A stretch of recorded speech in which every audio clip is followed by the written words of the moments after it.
Middle east पिछले काफी समय से दुनिया भर में हॉट टॉपिक बना हुआ है। यहाँ ईरान समर्थित चरमपंथी गुट इजराइल पर कहर बरपा रहे हैं। वहीं सीधे तौर पर ईरान भी इसमें कूद गया है। दरअसल हमास के राजनीतिक प्रमुख इस्माइल हानिये की हत्या का दाग कथित तौर पर इजराइल पर लगा है। इसके बाद से मिडिल ईस्ट के हालात अब और ज्यादा गंभीर हो गए हैं। हमास चीफ हानिये के मारे जाने के बाद इजराइल और ईरान के बीच टेंशन काफी बढ़ गई है। ईरान ने इजराइल को इस कथित गुनाह की सजा देने की चेतावनी दी है। इस बीच ईरान की नौसेना ने फारस की खाड़ी में अमेरिकी और सहयोगी नौसेना के जहाजों की निगरानी की। इस्लामिक रिवॉल्यूशन गार्ड कॉर्प्स ने अपने दावे की पुष्टि करते हुए इससे जुड़ा एक फुटेज भी जारी किया है, जिसे अमेरिकी युद्धपोत की सुरक्षा में बड़ी चूक माना जा रहा है। ईरानी सेना की ओर से जारी वीडियो में अमेरिकी नौसेना का एक San Antonio class amphibious transport dock, अमेरिकी नौसेना का एक हमलावर जहाज और Spanish helicopter carrier Juan Carlos 1 देखा जा सकता है। कैरियर के डेक पर युद्धक विमान और अन्य सैन्य उपकरणों को देखा जा सकता है। दावा है कि इसे 4 ड्रोन स्क्वाड्रन के जरिए रिकॉर्ड किया गया है। खास बात है कि IRGC नौसेना ने अपने बेड़े में शामिल 2640 मिसाइल सिस्टम, ड्रोन और अन्य सैन्य उपकरणों को शामिल करने से जुड़े समारोह के बाद निगरानी फुटेज जारी किया।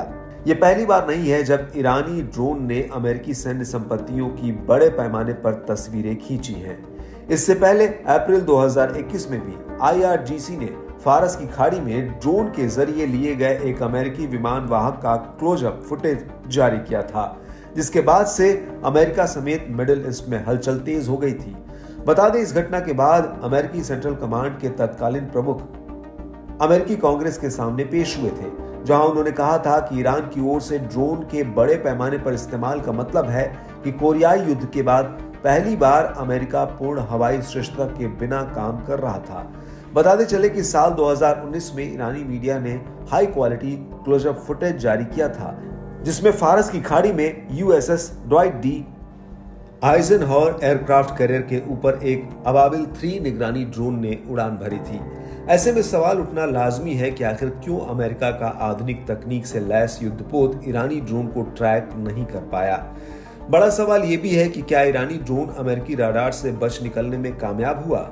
अगर ये सच निकलता है तो अमेरिका के लिए बहुत बड़ा झटका होगा। तो वहीं इससे ये भी साफ हो जाएगा कि ईरानी ड्रोन चकमा देकर बड़ी तबाही मचाने का दमखम भी रखते हैं। इससे इजराइल और अमेरिका की मुश्किलें आने वाले समय में और बढ़ सकती हैं।